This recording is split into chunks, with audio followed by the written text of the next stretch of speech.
Hello, everybody, and welcome back to Out of the Mud. This is your June edition, and I'm joined here with Everyman, as always. How you doing over there, Everyman? Doing great, Corvus. Hello again, Mosaic community, and thank you for joining us with another episode of Out of the Mud.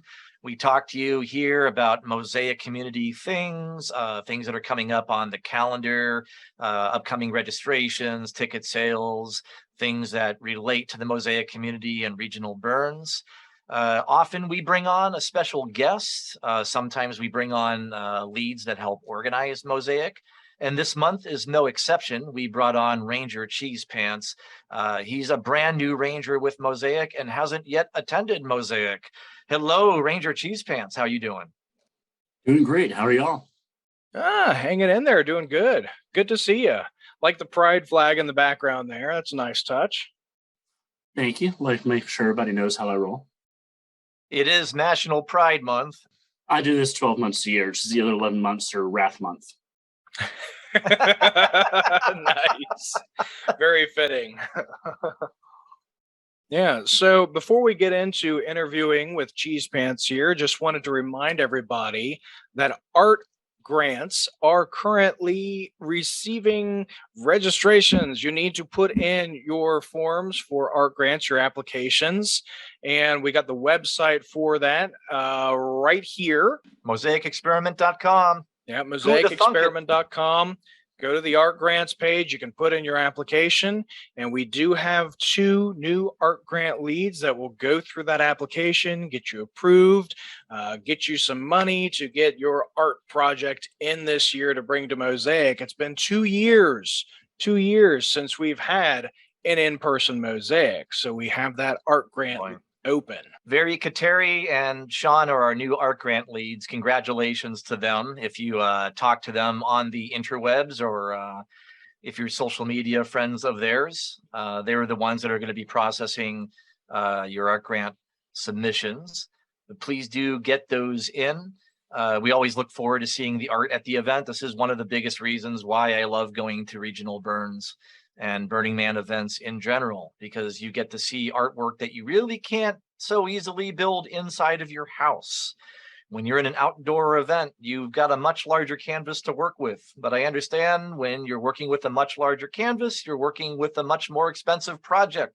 Those expensive projects cost money. And this is our community's way of trying to help the community out. So we allocate a little bit of ticket money every year towards those people that are artists who have great ideas, but they just don't have all of the cash that they need to make it. And we might not necessarily be able to foot the entire bill, but at least we can help you with part of it. In some cases for folks, it's just gas money, just to pay for the trailer that's going to haul all that stuff out from your home into the event. And that can be very expensive, especially these days with the current price of gas. So if it helps you, and that sounds like something that you need, you've got ideas, but you're afraid that you just don't have the money to put it together right now, go to the website, MosaicExperiment.com, click the link for the art grant submissions, and just put in your submission there. I mean, the worst thing that can happen is you don't get it. But other than that, I mean, it's a little bit of money that can help you out. You might be a winner. Yeah, that's correct. And you need to do that soon because the art grant submissions end on July 18th. So get those in before that deadline. Get those in. And if that's something that can help you, by all means. And if you can afford it, just send that link on to somebody else who can't, because we want to make more art at these events happen. That's really what they're all about. That's what the first principle that I learned was radical self-expression. Mm-hmm. And as Everyman had said, these are funded by the ticket money and everything.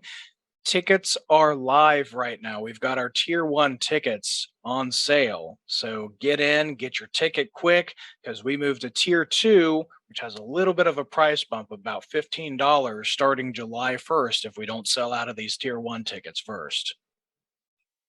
Cheesepants, how did you get into the burning community and the regional burns? Alchemy. A lot of people that I knew were burners back when Alchemy was first founded. I hadn't gone to Burning Man yet, but a bunch of people went to Burning Man and came home and said, wow, we should do a version of this locally. And Alchemy was born. And been doing it ever since, and then kind of branched out and started doing other burns. And What year was that? 2011 was my first alchemy, Wow. Okay. and 2007 was the first alchemy. And I knew it was kind of, I was involved with alchemy before I went to alchemy because I was going to school to be a teacher, and you don't get a lot of time off. And I was never able to actually go to the burn, even though I was kind of involved with the event. I understand. Actually go till I graduated college in 2011.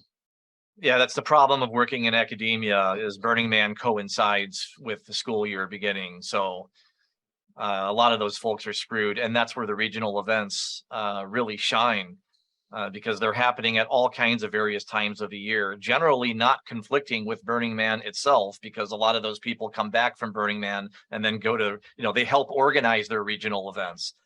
So if you can't make it to the big burn, a lot of those regional events are an option for you, including this one, Mosaic Experiment, which you have not yet attended. So that's going to raise a few eyebrows. You are our ranger lead. You have not been to Mosaic before.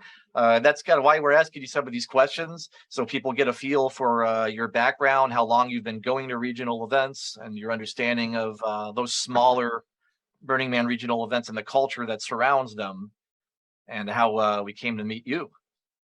I'm excited to explore it. Like, everybody I've interacted with in the Mosaic community has been amazing.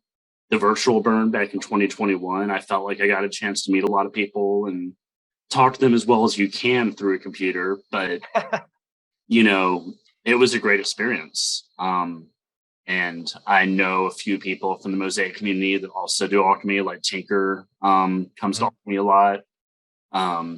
Sean, the new art grant lead, I've met him at the round table at this Southeastern Regional Town roundtable thing that they do. There's people that I've met at those. There's a lot of cross-pollination. Most people, once they've been gone for a couple of years, if not sooner, they end up going to other regions.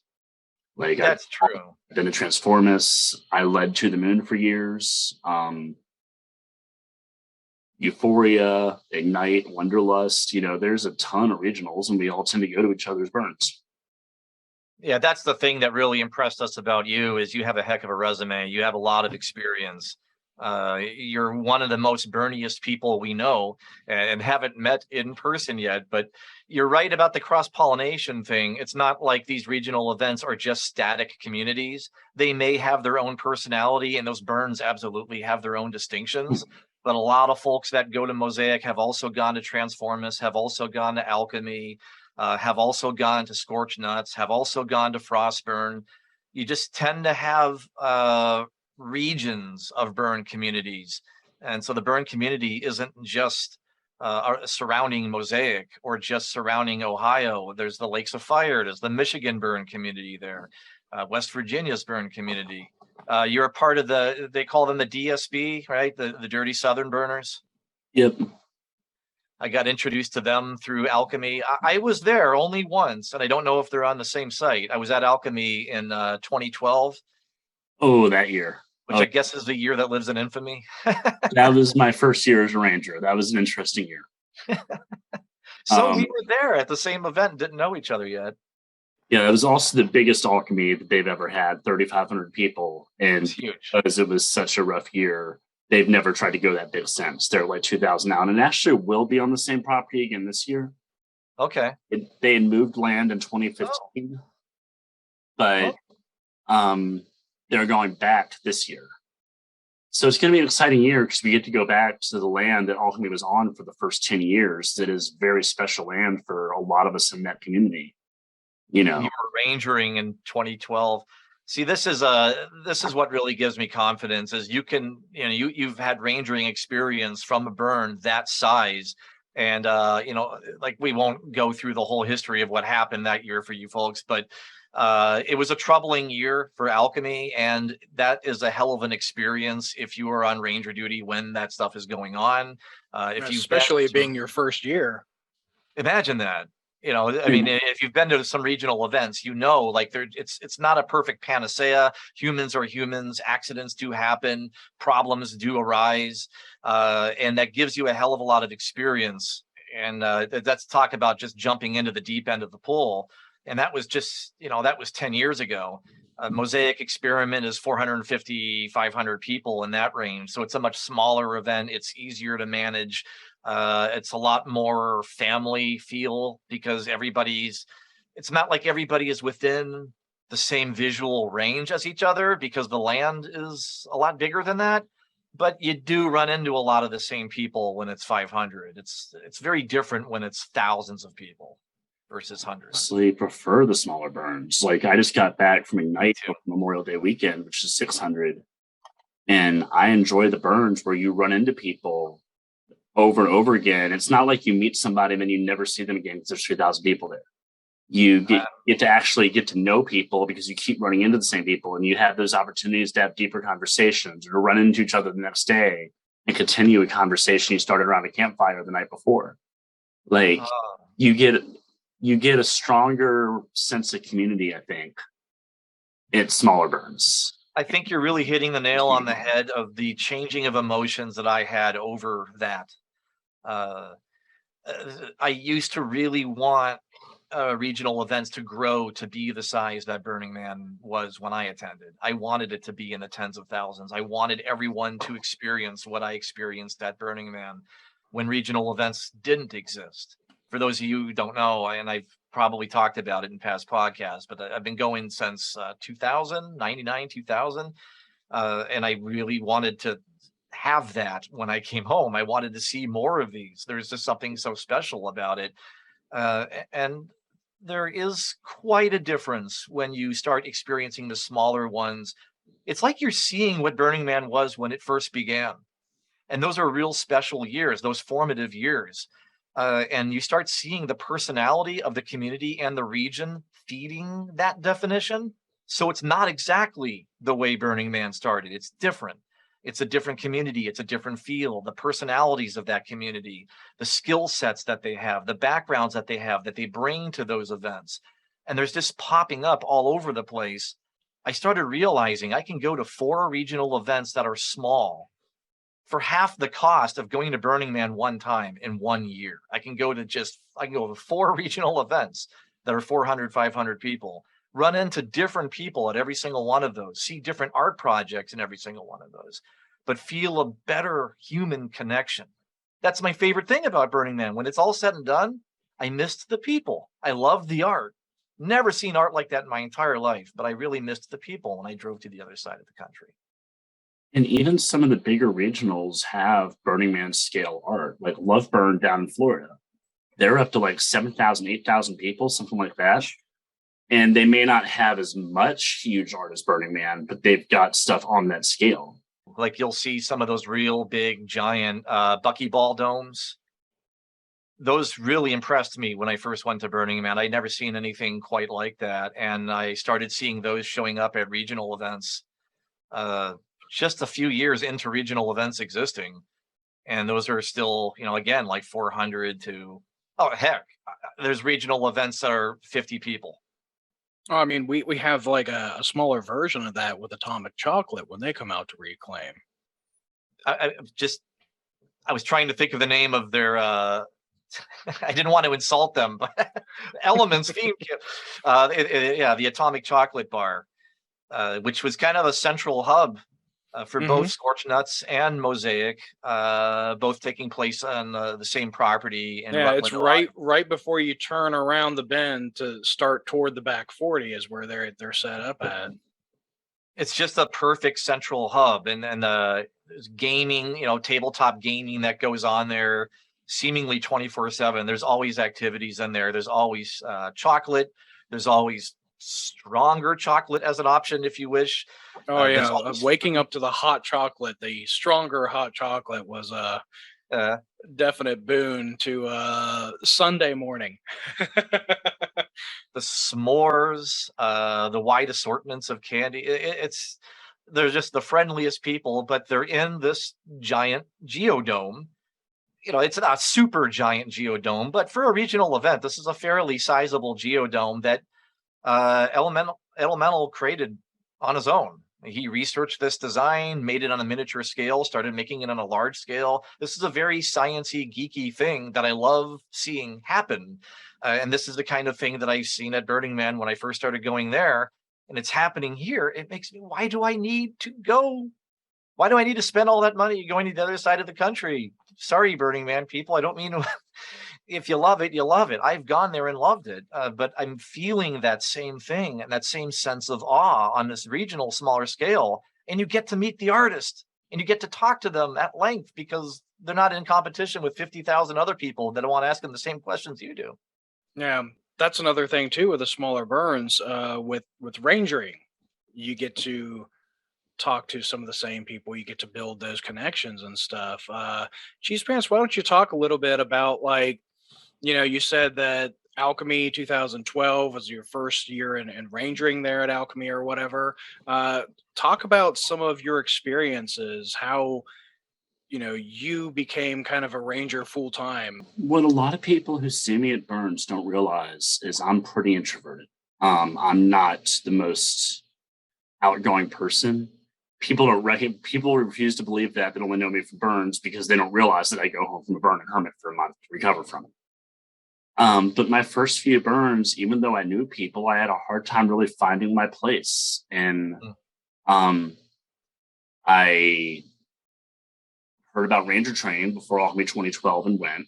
I did not. I only worked like one shift in 2012. I didn't work much in 2013. And in 2014, somebody for Euphoria, which is the former spring burn for Georgia, somebody offered me a ticket because they couldn't go. And they basically said, they basically said, I've got a ticket and I can't go for free to somebody that will work my ranger shifts. And I'm like, you know what? If you're going to give me a ticket for free, I'm going to work all the ranger shifts. Mistakes were made. I signed up for way too many of them. I basically rangered all weekend, but I loved it. And so I kind of just started rangering, became my thing. And the whole reason I started rangering was mostly just to give myself something to do. Like, I didn't really know how to walk up and start conversations or walk into a camp where people were hanging out if I didn't have a reason to be walking around. And rangering kind of gave me that role that I could fill to where I would have a reason to start talking to people. Because that's basically what rangers do most of the time, is just walk around and talk to people and be visible and present in case somebody needs something. If you're tired after a ranger shift, you're doing something wrong, because that's what we do, is we walk around and we sit down at camps and talk to people and, hang out, and we're just visible in case the community needs us. And it kind of brought you out of your shell too. Yeah, that's kind of what I was getting at. It brought me out of my shell. I don't think I would still be going to Burns if I hadn't started rangering, because it gave me that way to meet people and to give myself a framework to grow into the community. And even once I knew people and was more comfortable and didn't need that to walk around and talk to people, by then I'd fall in love with rangering just for rangering. So I've just always kept doing it. The perspective you have on it, like, you want to go out, you want to get out of your shell and talk to people and everything, but being introverted, that kind of holds you back a little bit. But when you have that reason, it gets you out of your shell, and then it satisfies that urge to break from that fear of missing out. So you don't have that fear of missing out, and you're able to break out of your shell, you're able to talk to people and everything. And then in the same token, you're volunteering, you're doing something for the community, and you're building connections with people and becoming closer to people. So yeah, that's an interesting perspective on that. I like that. People tend to hesitate when it comes to that specific department. Like when you ask for volunteers, almost always people just rush right to greeters, because that seems like it has the least responsibilities. It's the simplest. It doesn't require any training, supposedly. It seems to be more geared towards the extroverted type, because you're just the welcome home. How are you? Is there anything I can help you with? You need to know where to go. Our greeters do it a little bit different. We talk about consent too when people come in. So there's a little more going on. But when it comes to rangers, people are so intimidated by that, and they feel like there's a rule book that you have to have memorized in your head when you're going around, and like you're essentially a police officer. And I keep telling people, like, you're not law enforcement, first of all. If we were law enforcement, I wouldn't be doing this. ACAB. And there you go, folks, and that's a ranger lead. Right. You know, a lot of what rangers do prevent the need for outside law enforcement. You know, that there are de-escalations that are a part of the role, that if you see something that is beginning to escalate, that could potentially get out of hand, that might potentially get violent, this is a role and responsibility that takes civic responsibility, that principle, very seriously. That is the community watching itself and trying to keep itself intact, and trying to keep that burn alive and healthy and well, so that you don't have to escalate to the point where authorities have to intervene. We want to be this kind of community that is so responsible that there's never need for outside intervention, that we can be trusted by the outside community in which we are being held. Our community, our burn community, is still in somebody's backyard. We're still in another city. So we also have to be responsible to that landowner. We have to be responsible to that surrounding community. We have to be responsible to ourselves and our own community. We don't want to hurt members of our own community any more than we would want to hurt anyone else. So that this is us. I don't want to say self-policing, because policing isn't the word. Well, see, I like to think, you mentioned the civic responsibility, and I know that the principle of, communal effort kind of centers around making an environment that cultivates, art and helping support people. But I think it also links into the rangering. It's a communal effort. It's not policing, Yes. but we're, as a community, putting forth the effort to creating a space that's more receptive to having a good burn for everybody, for everyone to feel accepted and included. And people, graders and rangers are not as different as people think. Everybody, at least in the South, tends to have like this thing of greeters are like these happy, bouncy, irresponsible people who are just there to hug you and welcome you home. And rangers are all the serious people walking around, being super serious. But that's not, greeters are the ones who are acclimating people to the burn as they arrive. Even experienced burners, greeters are kind of that point where you start shifting from the outside world to inside the burn bubble. And greeters are the ones that are helping you make that transition.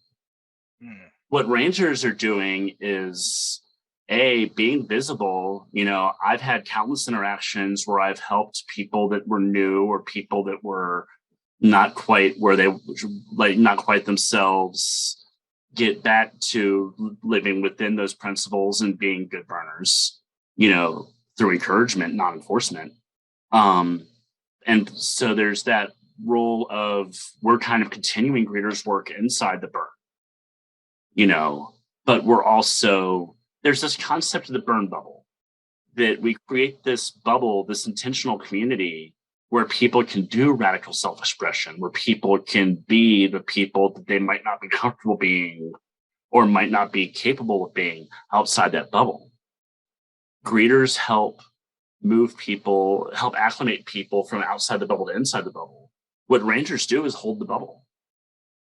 One of the big responsibilities for rangers is helping the community manage its own interactions, like Everyman said, to not need outside intervention, to de-escalate things before we might need an ambulance or might need law enforcement, to be the people that go to the gate when law enforcement comes up to check on a sound complaint or something, and deal with that, so that everybody within the bubble never has to know anything is wrong outside the bubble. They can just keep existing in the bubble. And that's our gift to the community, is holding that burn bubble for your just for your shift, for that 4 hours that you're on, so that everybody else doesn't have to worry about anything outside the bubble, because that's what we do. If you think about it, even like, and I'm hearing not just civic responsibility. I'm hearing communal effort. I'm hearing participation. I'm hearing radical self-reliance. And even I would dare say that this is even a form of radical self-expression, that this is something that is inside you, an inner passion that you are radically self-expressing so that the rest of the burn can happen, that you can actually help maintain the outside of the bubble. And that's radical. That's going beyond yourself so that you can go back to enjoying being yourself. And even then, you know, when I talk about the bubble, we're maintaining that from inside the bubble. We're still part of the bubble. We're still rangers or participants first. Most of the time we're walking around, participating, dancing. You know, we try to ask people to be approachable. We don't want people like wearing stuff that's going to make anybody hesitate to come up to them, because first and foremost, we're helpers. But aside from wearing a ranger shirt and a radio, express yourselves. You know, I frequently wear cat ears when I'm rangering. You know, wear your bunny ears, wear whatever, you know, have a radio or have like a Bluetooth speaker clipped to your bag, play music as you walk around. Like, express yourselves, because you are participants. You're not separating yourself from the burn for those 4 hours. Yeah, it's not like you don't have to treat like, oh, this is a very serious, dutiful position. You know, again, like you're thinking of it as security guard if you're doing that. You're thinking of it as police, and that's what we're driving at here. Is that isn't it? You're just being a responsible member of the community with the community. We are part of the community, serving each other. You know, we are de-escalating, and so the most common phrase of rangers is we have a lot of responsibility and 0 authority. And that's very true. We don't have any authority. If a ranger starts acting super authoritarian, the khaki or the ranger lead on duty is going to go talk to him about it, because we don't have authority. And the community responds to us the way that they do and respects us the way that they do and allows us to do the things we do because we don't have authority and we don't act like we have authority. We're there to help the community solve their own problems. If you have 2 theme camps that are arguing over where the boundary line is, we're not going to show up and be like, no, you're there, deal with it. We're going to go up and we're going to talk to the 2 people, the groups or the individuals that are having the disagreement. And we're going to say, well, how can we help you work out a solution that you're both happy with? And we're basically going to hold space for them to solve their own problem. You know, we have what we call the flame process: find out, listen, analyze, mediate, explain. And that whole process, which we go into in ranger training, is basically about holding space for the community to solve their own problems and helping them get there. If someone's interested in becoming a ranger, if they're watching this right now and you inspired them to become one, what should they do and what should they expect? If they have no experience whatsoever, they've never rangered at an event, but they want to figure out how to participate at Mosaic, and this speaks to them, what would you have them do? We have an on-site training that you need to go to ranger. If you've rangered at other burns, you don't necessarily need to go to the training, but I encourage it because I like it to be more of a discussion. I like it to be more of, I share the way I might handle something, and then somebody else who's rangered before shares a different way that they might handle something, because you have to work out what works best for your personality and for the situation. There's so many different variables. So you'll do the ranger training, and then you go out and ranger. In your first shift, we partner you with an experienced ranger. So the first time you ranger, you'll be with somebody who has rangered before. Ideally, assuming we have enough experienced people, all right, you know, you'll go out with somebody who's rangered before and kind of learn from them as you go. And it's been over a couple of years since there's been an in-person Mosaic. So in a lot of ways, you know, in previous years, it was a lot of we're going back to previous volunteers and communicating with them, asking if they would be interested in the same role or do they want to be a shift lead and that sort of thing. Now it's starting to feel like we're starting from scratch. As we take more and more time off, it feels like Mosaic Experiment it's like a brand new event. Yeah, it's like somebody hit a reset button or turned it off and on again or something like that. Yeah, that should be our theme. Yeah.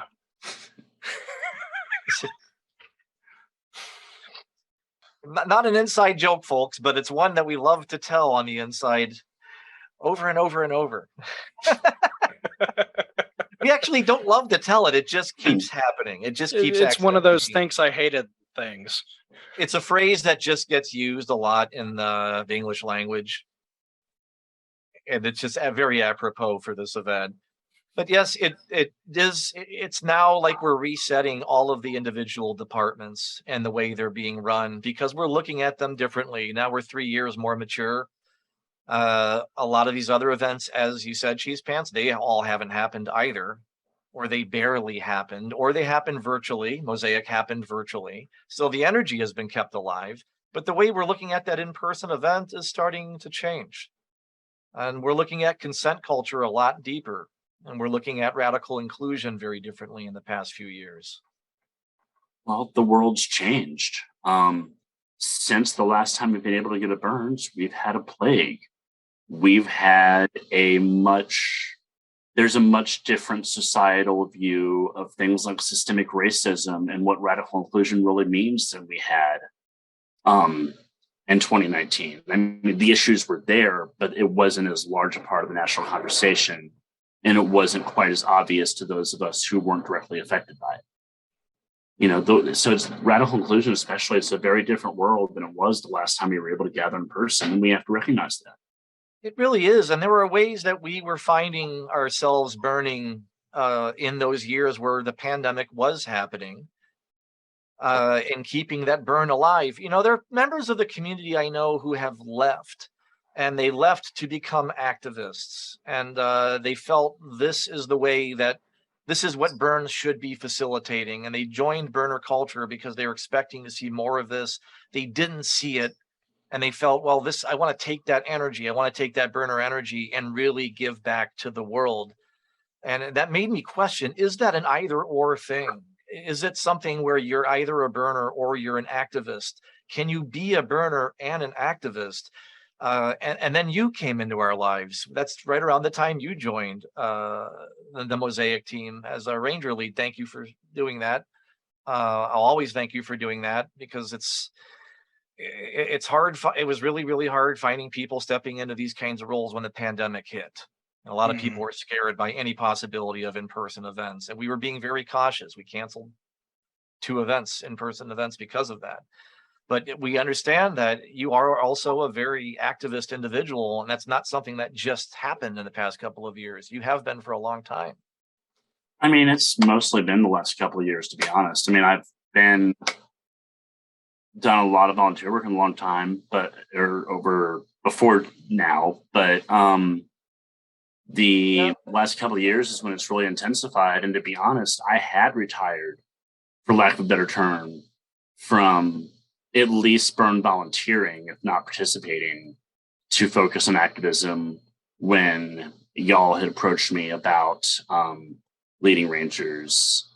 And part of what made me decide to go ahead and do it was y'all talking about how important things like radical inclusion and being socially responsible were.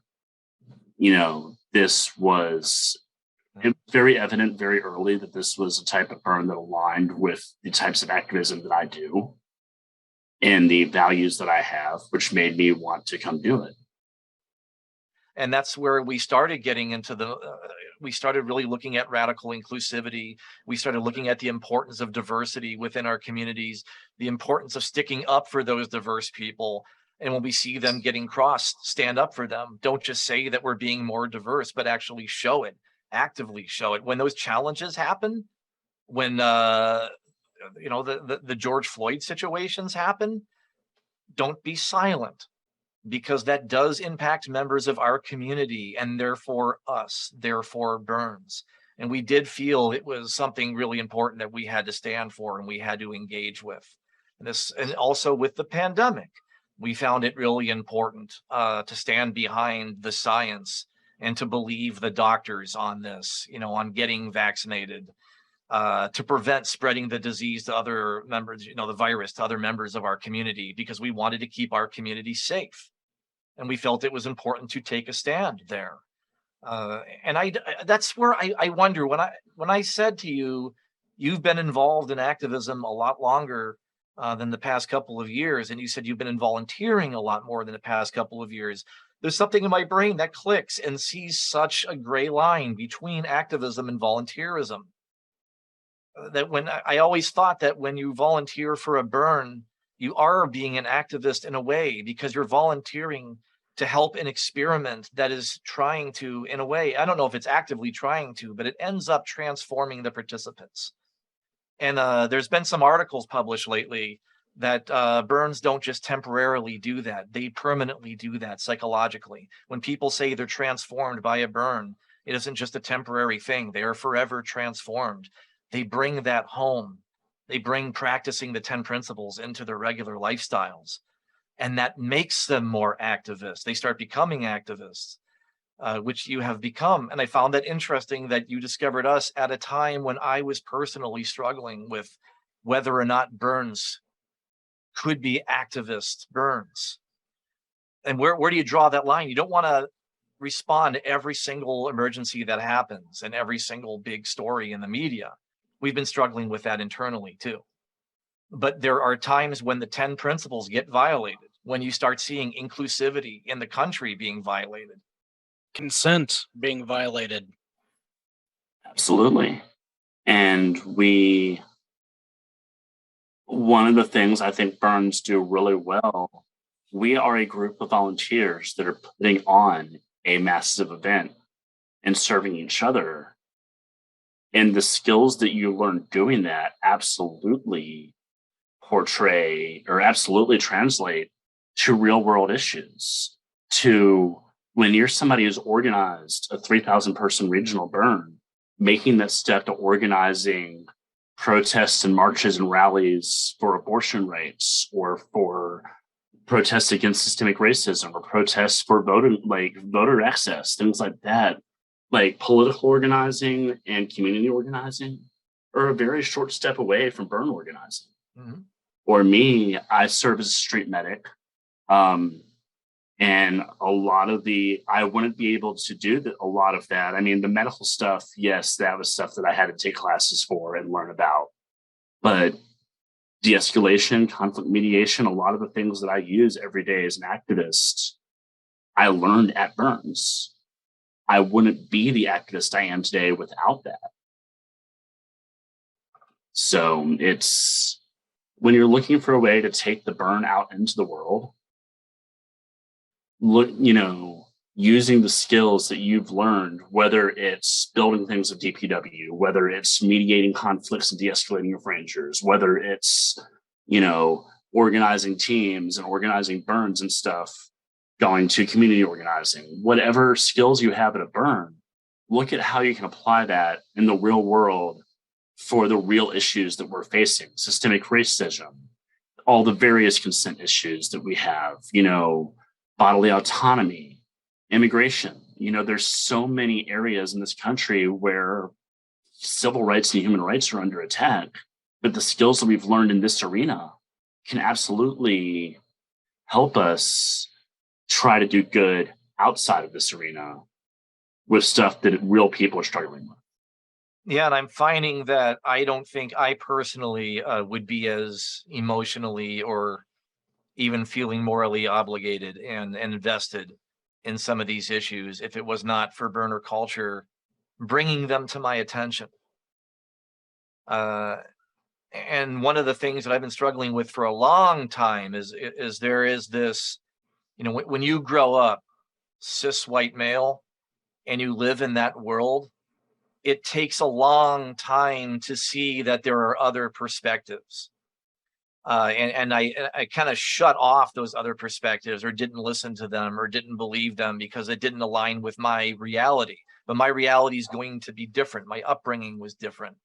The financial well-being of my family differs from other people's. If you grow up in an urban area, your perspective is going to be different versus if you grew up in a rural area.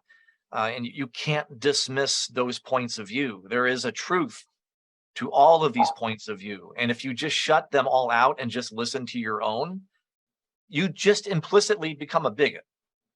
because it's almost like narcissism. It's my view is the only view. That's the only reality that exists. If I didn't see this and it didn't happen, you're just making it up. It taught me burner culture, just taught me to start listening to other people's perspectives more deeply.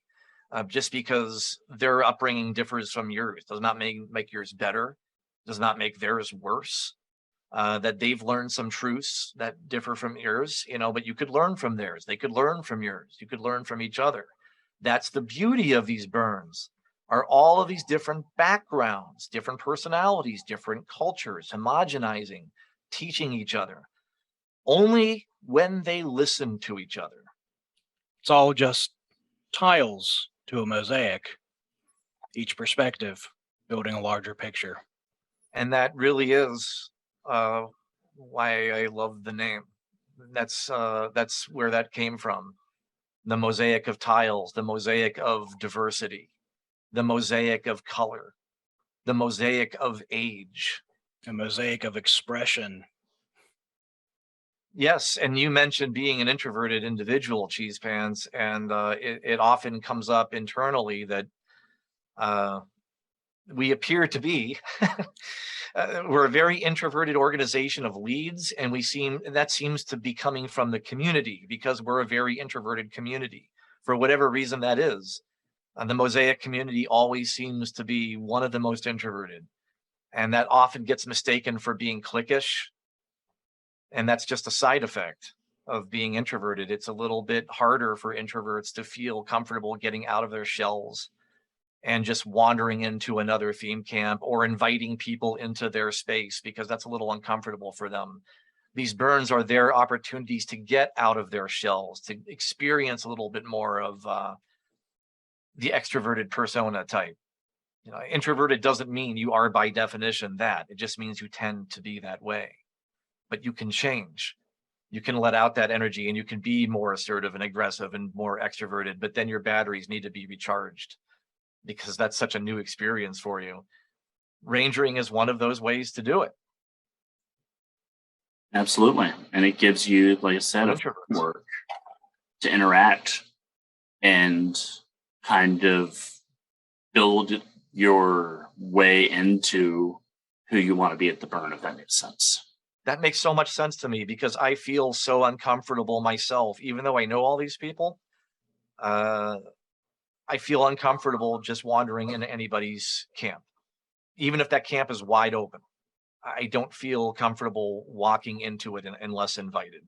Not that I'm a vampire. I know I'm pale skinned and all that, but it's I tend to be more introverted than extroverted. I'm kind of in the middle, but I tend to be more on the introverted side, and I tend to be a little bit more bashful in those situations. Being in that role, in a rangery role, I feel like, oh, hey, now at least it's a part of the role. It's a part of the volunteerism for me to come into your theme camp and introduce myself and sit down and get to know you all.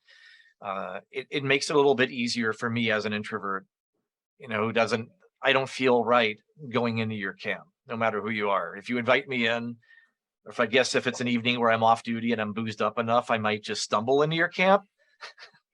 But I never feel right. If it's like a dance sound camp or something like that, then of course, then it feels more inviting, like it's meant for people to mix in. But if you're sitting down there having coffee and tea amongst yourselves, I don't feel right doing it. And that makes me appear standoffish. Or if I'm with a group of people, I might not wander in with that group of people. Then that makes me and that group of people I'm walking with seem cliquish. And that's not it at all. It's me. It's my wiring. I don't feel right wandering in. And I think our event has a lot of people like that. Well, one of the big concepts that is at the very core of rangering is the concept of social capital. And honestly, when you're rangering, a lot of what we do when we're not actively doing something that the community needs us to do is building social capital. Walking around and talking to people, offering to help with things. I carry, like when I'm rangering, I carry a fire safety blanket in my backpack so that if I see somebody spitting fire without a safety, instead of stopping them and being like, how dare you spend it out of safety, I can pull my fire safety blanket out and just stand there and be their safety until they're done. And then have a talk with them about, hey, just make sure you have a safety next time, if you don't mind, but, having it come across is different than enforcing your rule. When you stop and actually help them, that builds social capital and that builds trust from the community toward rangers. Boy, now it makes more sense to me when you said there's a fine line between greeters and rangers, because it is social. And that's the very first thing that someone experiences beyond gate, is this person will say, do I have your consent to hug you? Yeah. And they say yes or no, and they react based on your answer. And they get that trust relationship immediately from that greeter. There's a little bit of the social capital with the community that gets earned right when they come through the gate and right when they meet the greeters. And those are more social people, and or maybe they're not, and maybe they're looking to be more social, and the greeter is the way to do it, to force themselves out of their shell. Just like you said, rangering forced you out of your shell, and it gave you a sense of purpose because you didn't know how to participate. And for the introverted personality type, that just hand fitting perfectly into a glove. And there is, socially, we're wearing ranger shirts and we have walkie-talkies on us because we need to be in contact with each other and we need to be visible. But that has the effect of sometimes making people that don't know think that we're not part of the burn. And part of the way we counteract, or, that we're standing off, and that's where you get the whole thing of people thinking we're burn cops or that kind of bullshit. And building social capital, participating in the burn. You're walking around with your partner rangering and you hear a cool song playing in a sound camp and you start dancing. You see somebody struggling to put their tent up and you stop and help them get it right and take the time to help them pull all the corners out. And, you're walking by and you see somebody struggling to carry their stuff to their camp from their car and parking, and you stop and help them. All these things build up social capital, but you can't build social capital without being social. I know a lot of community members who do exactly what you just described by default, and they're not a part of any given teams. And now I'm so glad that you just went through that cycle of examples, because I know of people that they don't feel like they're creative personally. They love being around creative people. But what they do is that's you. And they well, there you go. And they just wander around the event. And I have been asked by these folks, some of them are first-time burners. They got their tent set up. They're just wandering around, checking things out. They saw me setting up my tent. They said, hey, do you need any help with that? I just got mine up. And they helped me out. And I'm like, oh, or, I was asking what team they were in. And they're like, oh, no, not any team. This is my first time burn. Just checking to see if anybody needs any help. I don't know what to do. I don't know how to participate. I'm not a creative person. I've heard so many people say that, and have seen them just wandering around, sitting in people's camps, getting to know them, looking to see if anyone needs any help. It sounds like a ranger in the making. They just don't know it. Yeah. So if you're looking to come to the burn, it's your first time, or if you've been before and you find yourself in that position, look to volunteer for rangers this year, and, put on the ranger shirt, go around with the walkie, and you can help people out like that.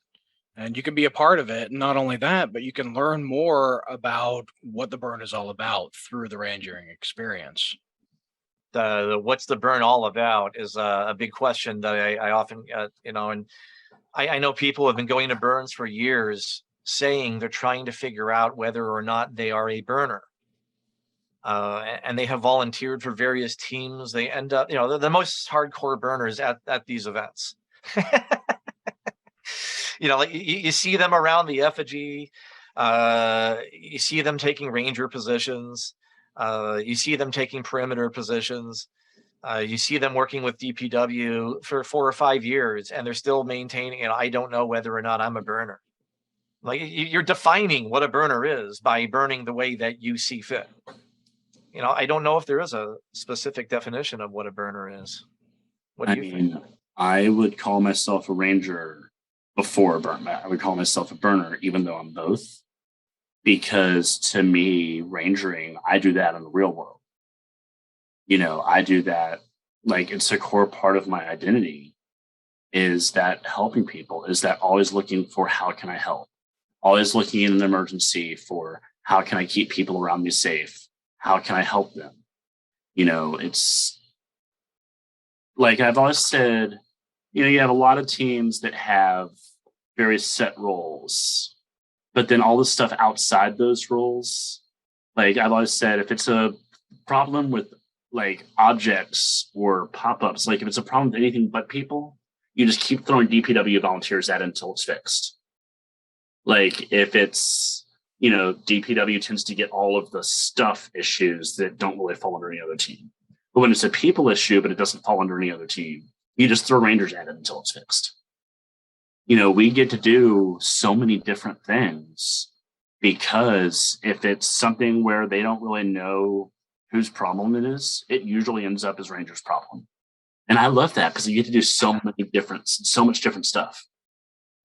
A statement you made earlier that you have, well, how did you say it? You have all this responsibility and zero authority. No, zero authority. Yeah, that is a saying in project management, just so you know. It's something that I do. And one of the reasons why I love it is because you have so many different projects. And it just, what you just said reminded me of that when you have so many different kinds of projects, no two of them are the same. And when you're rangering, you get thrown into so many different kinds of situations. They all tend to cross over with different departments, but not quite. They don't peg that department specifically. So rangers end up getting involved. So you see a little bit about how everything works.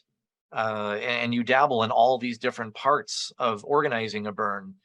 And that's very much what project management is. And you do a lot of it in burner culture. There is a lot of project management in every single lead, but rangers especially. And to play off that, sometimes rangering is what leads you to your true volunteer home. And let me unpack that. There was a guy I met at Alchemy years ago, my friend Shane, that he didn't really know, not the Shane that's part of Mosaic leadership, different guy, but he really didn't know. I was talking to him while rangering, and he felt out of place. He's like, I don't really know where I'm belonging. And I'm like, well, there's ranger training starting in an hour. Why don't you try rangering and seeing whether that helps you get out of your shell? Because it worked for me. So he went to that, and he spent most of the rest of the week in rangering. Like he worked a couple shifts every day. But the next burn, he started learning more about, that was his first burn, and he started learning more about other stuff on the other burn stuff through that. Well, the next burn he went to, he was rangering why the lamplighters are doing their shifts. So he's walking around with his partner, and they're watching the lamplighters do that.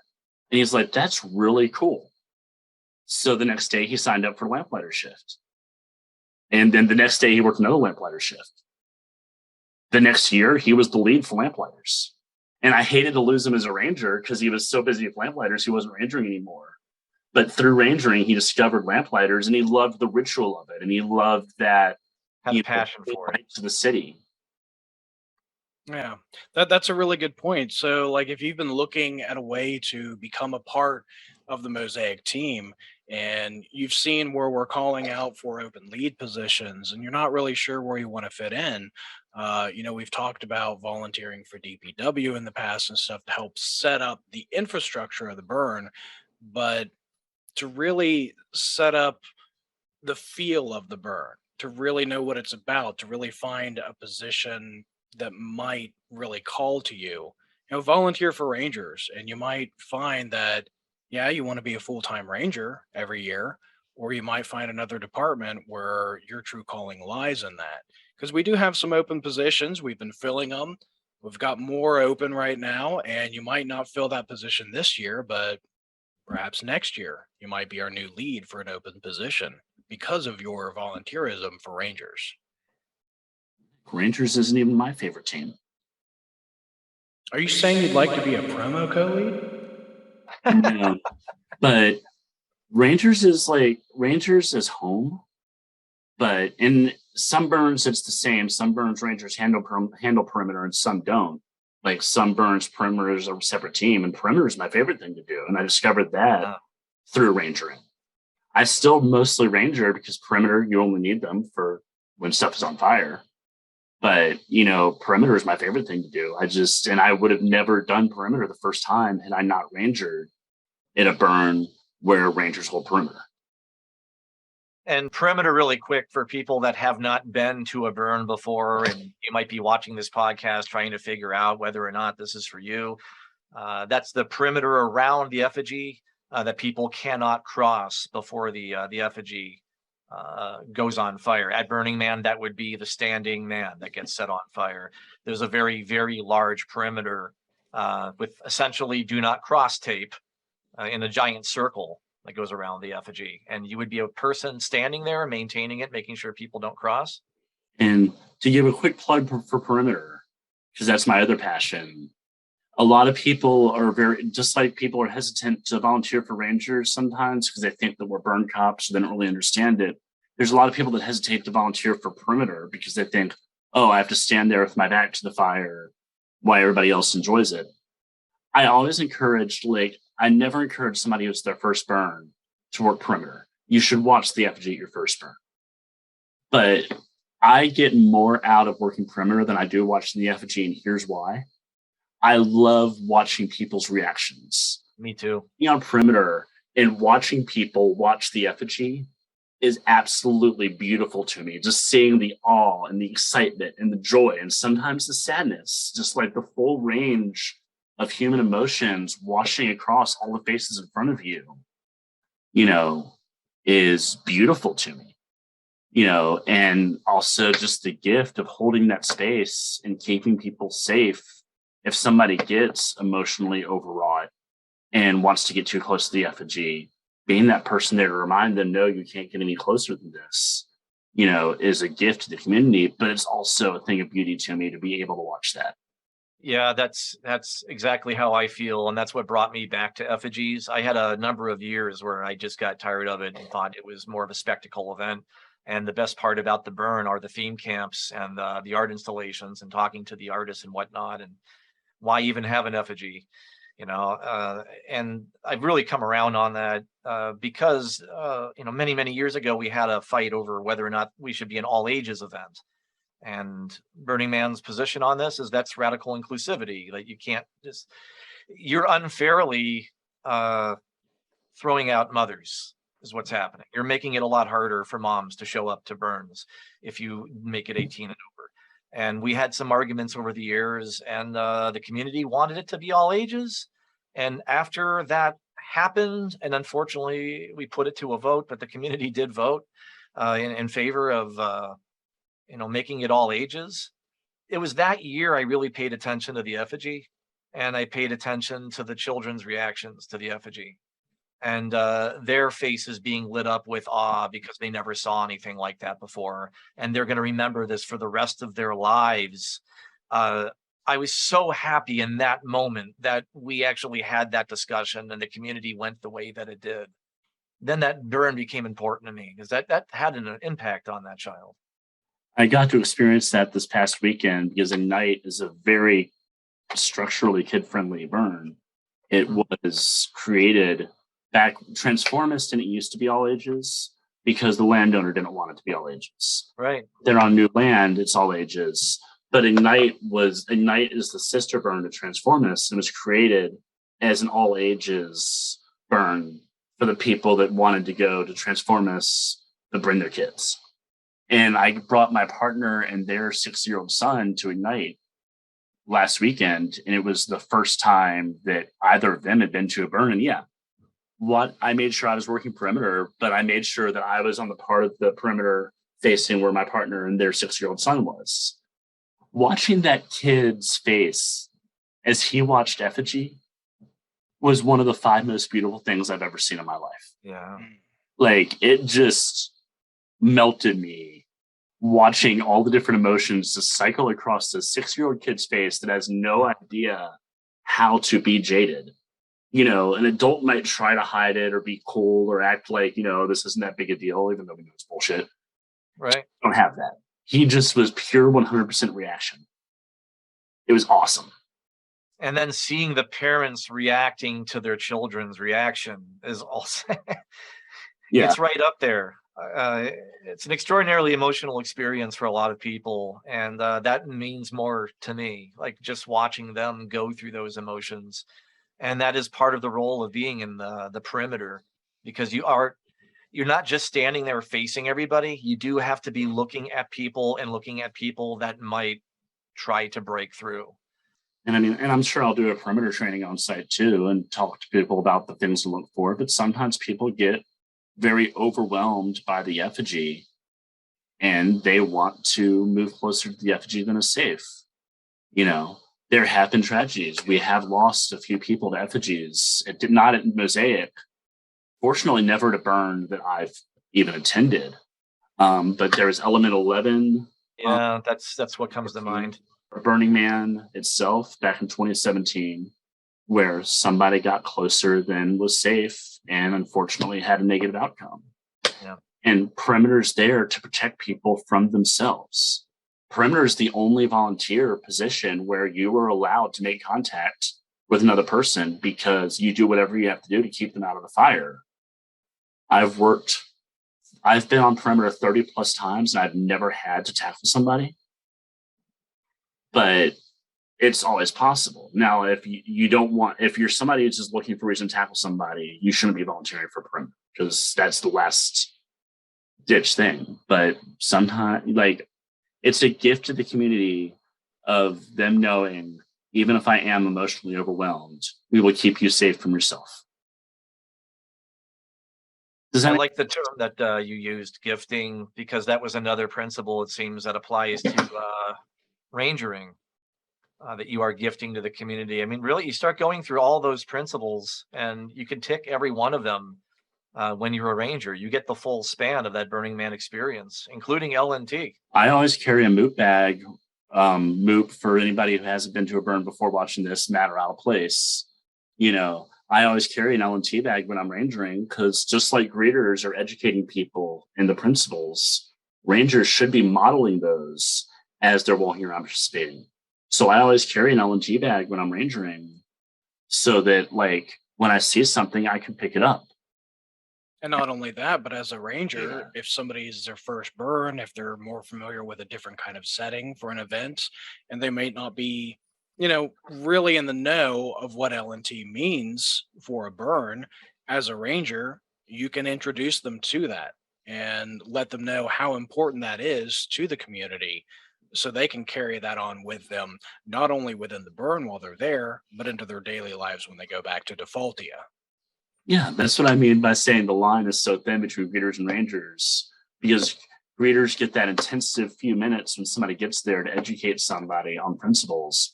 But rangers, if they're doing it right, are modeling those principles as they're walking around the burn. And somebody's going to encounter rangers several times a day walking around, because usually at Mosaic, we'll have probably 4 people on a shift, 2 teams of 2. Walking around a burn of 500 people, you're going to encounter rangers half a dozen times a day. So it reinforces the stuff you learn at greeters. When you see a ranger stop and pick up a piece of moop off the ground, when you see a ranger ask, hey, do I have consent to give you a hug? Things, and you're modeling the behaviors that you expect as a community, and people that are new to the community are going to see that and learn from seeing those behaviors modeled. You're embodying the 10 principles effectively while you're on. Or 11 in the case of consent, although consent is not a principle, but it is very. Yeah, I'm trying to think, like the 10 principles themselves, in a way, all tie into consent. Because there is a consent rule to radical self-expression, radical self-reliance, LNT, you can tie that in. Participation, on and on and on. You really are the embodiment of the 10P when you're on the ranger duty. And that's, in that sense, it is a gift to you, the participant who is on that ranger duty. And if you're a more social creature, which I tend to be at burns, especially in the afternoons, like to get to know everybody that's there. that's what you end up doing. During your 4-hour shift, it's rare when there is a problem, and that's because this community is so good with itself and to itself. And in part, that's because we have good rangers. And if you're one of those people that has been doing that for years with Mosaic, thank you for being that person. And this is your way to continue being that person. If that's your passion, then this is a way to embody your passion throughout the event. This is a way to be more yourself. I'm a writer. I'm not the type of creative person whose art translates well to burns. Like, I'm creative, but my creativity is a word processor. And let's face it, I'm not one of those people who looks good prancing about in pretty clothes and all that. But what I do love doing, and the reason I keep going to burns, is I love helping people, and I love maintaining the bubble where others can do that. Like, I thrive off of creating, or helping to create, being part of the team that creates and maintains this bubble where the real world is outside, but inside people can explore who they want to be, can create art that they might not have thought themselves capable of creating, can radically express themselves in ways they may not be ready to express themselves yet in the real world, or may not want to in any other context. Oh, I mean, it's such a gift by itself, the writing thing. The very first person I met outside of the group I went to Burning Man with at my very first Burning Man event was an author. And it was notable to me because this person wasn't wearing a costume, wasn't wearing a lot of bling, was essentially wearing street clothes, on a Thursday at Burning Man in the afternoon. And that just didn't fit the picture that I had in my head of what a burner was. And this guy just went on about how he was overwhelmed by the experience, how it was so much to take in. He was an introvert himself and didn't feel he had anything to offer back. He just kept drinking in the experience and observing things, and then ran on to write a book about it. And there's some books about Burning Man that I've read that are so perfectly visual, that have moved me so much and inspired me so much to continue on and to My first novel was partially set at Burning Man. It wasn't about Burning Man, but a good portion of it was set at Burning Man.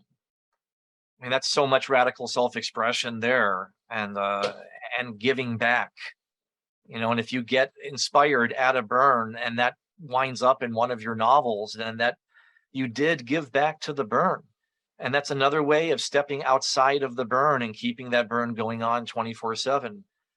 That's the thing that I love about it, is you don't really, it doesn't shut off when you leave the burn. It doesn't have to shut off. Some people think I'm going to go there and burn just for 4 days and that's it. For the rest of the year, it's back to normalcy. I don't think you're burning correctly if that's happening. When you have a transformative experience, it transforms you. You bring that back to what they call defaultia, your default world. Your world becomes less normal. You may notice when you're walking around your neighborhood, some scraps that are laying on the ground that you wouldn't have noticed before that you're now picking up. You're starting to bring LNT back into your day-to-day life. You're burning all year round. If you leave the burn and you go back to tossing trash out your window and not being consent focused and, not being responsible, and is it really any different from party in the woods if you don't let it guide you into being? I mean, there are going to be differences. You're probably not going to go back to corporate America with a pair of fairy wings on when you were rocking them at the burn. But, as far as just the principles, if you just leave them behind, you could just go to any party in the woods and it's the same. I think what separates a burn from any old festival or party in the woods or what have you is that it's that transformative experience, that bringing the 10 principles and incorporating them inside of you. So you burn the blocks within yourself that keep you from connecting to greater meaning outside of just your own perspective. Yes. You burn that away. That's a really good way of putting that. I see that in the effigy every time now too, that a lot of my mistakes and a lot of the errors in my ways that I grew and evolved from are burning off. I'm burning off that part of my past. And now I'm spending the next year building this new version of myself, this new evolved version of myself. I know it means something different to everybody, but that's what it's come to symbolize for me. And, that's what I see every time I look at it. And, this year's effigy is going to be really special, not having seen one in so long. Which brings me, before we go, I want to know, what are you most looking forward to for this year's Mosaic Cheesepants? Honestly, getting to meet all of y'all. Like after a year of Zoom calls, like I feel like I've gotten to know a lot of y'all fairly well, and I'm looking forward to sharing space with you. Yeah, same here. Like we are leading this event with some people we have not physically met in person yet.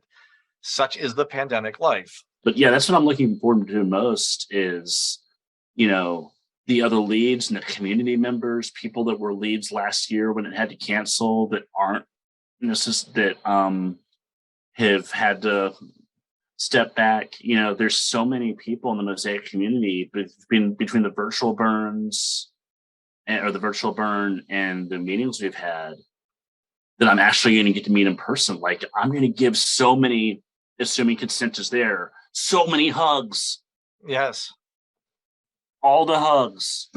I'm looking forward to this too. And that's one of the biggest things for me. And I think, in the past few years, all of us in this community, we've had so many issues, family issues, problems with friends, problems with health, deaths in the family, deaths within our inner circles. There's been so much loss. I don't mean to bring the energy of this conversation down. I just feel we have so much steam that we need to collectively burn off together.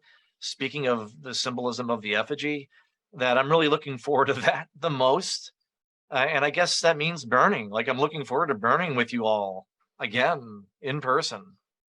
Well, it's like Ignite. It was really powerful. So Ignite's version of the morgue is the IPA, the Ignite Planning Association. Yes. The IPA, I love it. Okay. And I'm not responsible for anything at Ignite. I was just there, like I was volunteering on perimeter, but I was just there with my partner and their 6-year-old son. But I know all the people from Ignite, from the IPA, because we've all been going to the same burns for years. And it was like another really fun thing during perimeter for the effigy was watching the people on the IPA's faces, because they had, just like you guys, they had to cancel 2 burns in a row because they had to cancel 2020 and 2021. Yeah. And times they put a lot of work in only to have to cancel.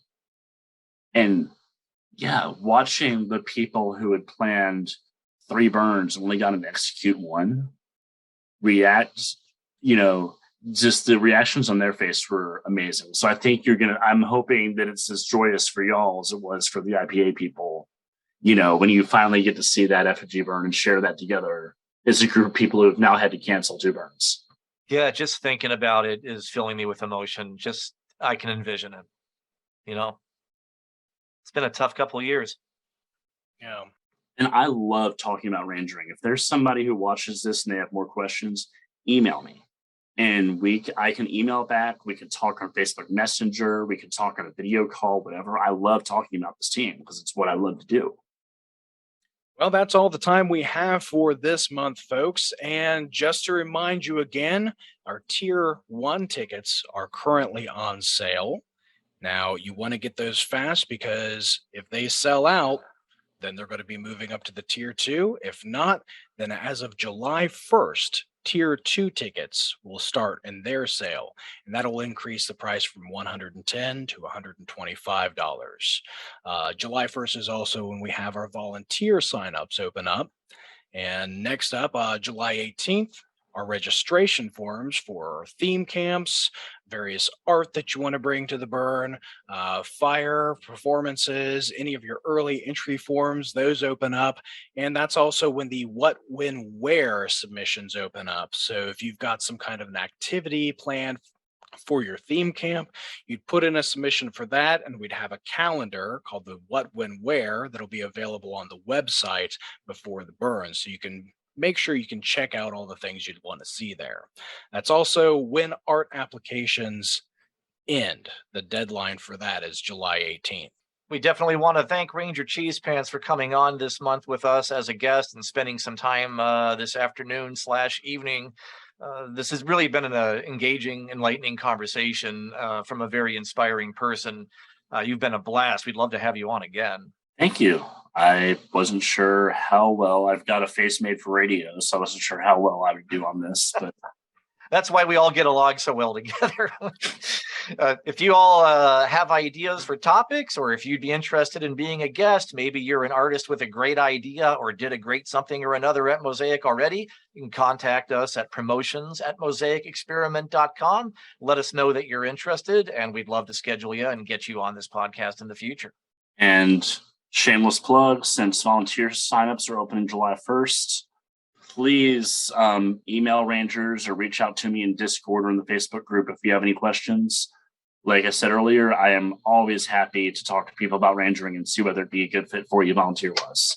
Thank you for bringing up the Mosaic Discord. The link to that should be below or attached to this video or something or another. So if you're a part of the community and Facebook is not your thing, we do have a Discord presence with multiple channels representing theme camp. So it's what we did for the virtual mosaics in the past. They were held through our Discord channel, but it just goes on all year round. The theme camps are still there contributing. There's multiple channels like a Punderdome where only puns are allowed. So that's where I do all my posting, other than the Avery's Speakeasy. But you can go on there and join a theme camp or create one of your own and join in on the discussion, or maybe follow the Mosaic News channel and get caught up on all of our updates. If, again, Facebook is not your thing, if social media is not your thing, that's why we have a website, mosaicexperiment.com. We try to put all the pertinent information out there. If you want to interact with us, you don't just have to go to Facebook. You can try finding us on Discord. We'll see you next month. Cheers, folks. Cheers, everybody.